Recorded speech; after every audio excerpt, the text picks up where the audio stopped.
How to clear cache on social media apps on iPhone. So between Apple and Android phones, it's very different from how they clear cache. Androids have an actual clear cache area, while iPhone does not. So with iPhone, what you need to do is go into your settings. You want to go down to where it says General, and you want to go to iPhone storage. So this works for any app on your phone.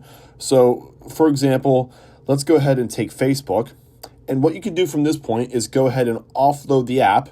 Go ahead and offload it. What that's going to do is get rid of a lot of the back data and things that keep the app very large on your phone. And then it's going to give you an option to reinstall the app. So what that's going to do is reinstall the app. You'll get the newest version of Facebook as well, or any social media app that you use. And then from that point, your cache will be cleared.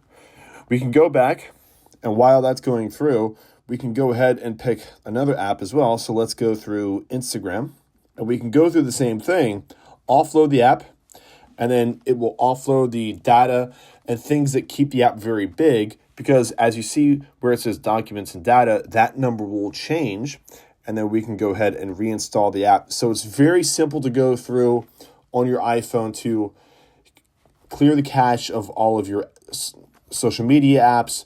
That way you have small versions of the app on your phone, and you also get the force update for those apps as well. So that's it. It's very simple and very easy to do.